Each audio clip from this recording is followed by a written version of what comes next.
Burger burger হলো ফাস্টফুডগুলোর মধ্যে একটি জনপ্রিয় খাবার। বার্গারের অনেক ভ্যারাইটি আর অনেক ধরনের রেসিপি রয়েছে। কিছু খুবই সিম্পল আর কিছু অনেক ইনগ্রেডিয়েন্টস দিয়ে তৈরি করা যায়। আজকের পর্বে সহজভাবে চিকেন বার্গার তৈরি করে দেখানোর চেষ্টা করব। চলুন তাহলে রেসিপিটি শুরু করা যাক। প্রথমে আমি এখানে চিকেন বার্গার বানানোর জন্য 1.5 কাপ পরিমাণ চিকেনের বুকের অংশটা নিয়ে কিমা করে নিয়েছি। আর অবশ্যই চেষ্টা করবেন চর্বিযুক্ত মাংস নেওয়ার, অর্থাৎ চিকেনের সাথে যে চর্বিগুলো থাকে সেগুলোকেও চিকেনের মধ্যে দিয়ে দিবেন। এতে করে বার্গারের পেটিটা অনেক বেশি টেস্ট হয় আর জুসি হয়। এখন এর মধ্যে দিয়ে দিচ্ছি 1 চা চামচ পরিমাণ আদা বাটা, 1 চা চামচ পরিমাণ রসুন বাটা একসাথে বেটে রেখেছিলাম।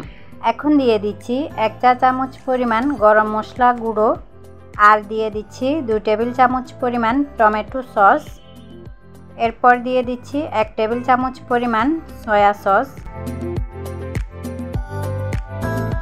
এখন দিয়ে দিচ্ছি স্বাদ মতো লবণ, আর দিয়ে দিচ্ছি 1 চা চামচ পরিমাণ কালো গোলমরিচের গুঁড়া।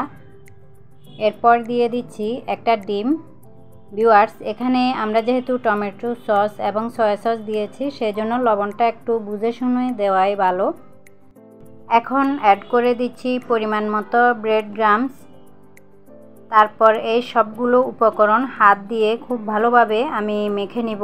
আচ্ছা, এই ফাঁকে আপনাদেরকে একটা রিকোয়েস্ট করব, যারা আমার রেসিপিগুলো দেখেন আপনাদের কাছে কেমন লাগে অবশ্যই কমেন্ট বক্সে কমেন্ট করে আপনাদের মতামত জানাবেন, আর লাইক কমেন্ট শেয়ার করে দিবেন। আর যারা আমার রেসিপিটি আজকে ফার্স্ট টাইম দেখবেন, যদি আমার রেসিপিটি আপনাদের কাছে ভালো লেগে থাকে অবশ্যই আমার চ্যানেলটি সাবস্ক্রাইব করে পাশে থাকা অল বাটনটি অবশ্যই ক্লিক করে দিবেন। একটি প্যানে আমি তেল দিয়ে দিচ্ছি সামান্য পরিমাণে।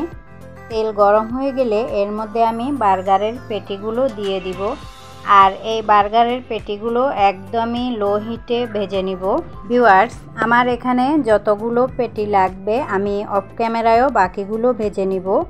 আর এগুলো লো হিটে আস্তে আস্তে বাজতে থাক। এ ফাঁকে আমি বার্গারের জন্য সসটা রেডি করে নিব। এখানে নিয়ে নিয়েছি আমাদের হোমমেড মেয়োনিজ। এটাকে আমি আগে থেকে বানিয়ে নিয়েছি। আপনারা যদি মেয়োনিজের রেসিপি চান অবশ্যই কমেন্ট বক্সে কমেন্ট করে জানাবেন, তাহলে আমি দেওয়ার চেষ্টা করব। এখন দিয়ে দিচ্ছি 2 টেবিল চামচ পরিমাণ মেয়োনিজ, আর দিয়ে দিচ্ছি 1 চা চামচ পরিমাণ চিনি, 1 চা চামচ পরিমাণ গুঁড়ো দুধ। এখন দিয়ে দিচ্ছি 3 টেবিল চামচ পরিমাণ টমেটো সস, আর দিয়ে দিচ্ছি 1/2 চা চামচ পরিমাণ সরিষার তেল।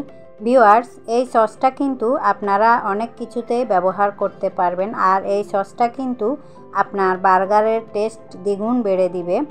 আর আপনারা এটা অনেক ধরনের স্যান্ডউইচ, শর্মাতেও ব্যবহার করতে পারেন। এখন আমি এই সব কিছুকে খুব ভালোভাবে মিক্সড করে নিচ্ছি। তো আমি সসটা এক সাইডে রেখে দিয়েছি। এ ফাঁকে কিন্তু বার্গারের পেটিগুলো অলরেডি হয়ে গিয়েছে। এখন আমি আরেক পাশ উল্টে দিচ্ছি। আমি এর আগেও একবার অফ ক্যামেরায় উল্টে পাল্টে দিয়েছিলাম। তো বার্গারের পেটিটা যখন হয়ে গিয়েছে আমি এখন এখানে অ্যাড করে দিচ্ছি চিজ। চিজটা আপনারা চাইলে নাও দিতে পারেন, তবে আমার বাসায় যেহেতু সবাই পছন্দ করে আমি সেই জন্য দিয়ে নিয়েছি। এখন বার্গারের বানগুলো আমি মাঝখান থেকে কেটে একটু হালকাভাবে এটাকে সেঁকে নিব আর কি।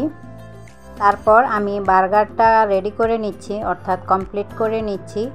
এখন বানের নিচের অংশে আমি কিছুটা সস দিয়ে দিচ্ছি।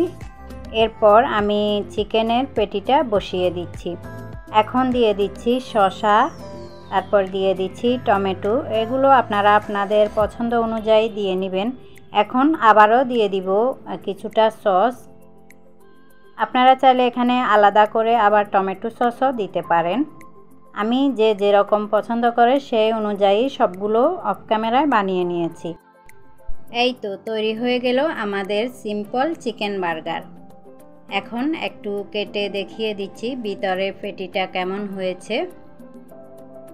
দেখুন বার্গারের ভিতরের পেটিটা কতটা জুসি হয়েছে, আশা করি দেখে বুঝতে পারছেন। তো আশা করি আজকের এই রেসিপিটি আপনারা বাসায় অবশ্যই ট্রাই করবেন। ট্রাই করে আপনাদের ছোট ছোট সোনামণিদেরকে টিফিনেও দিতে পারেন। তো তো আজকের মতো তাহলে এখানে বিদায় নিচ্ছি। যে যেখানে থাকবেন সবাই ভালো থাকবেন, সুস্থ থাকবেন। আবারও খুব শীঘ্রই নতুন কোনো রেসিপি নিয়ে হাজির হব। সে পর্যন্ত সবাই ভালো থাকবেন, সুস্থ থাকবেন। আল্লাহ হাফিজ। আসসালামু আলাইকুম।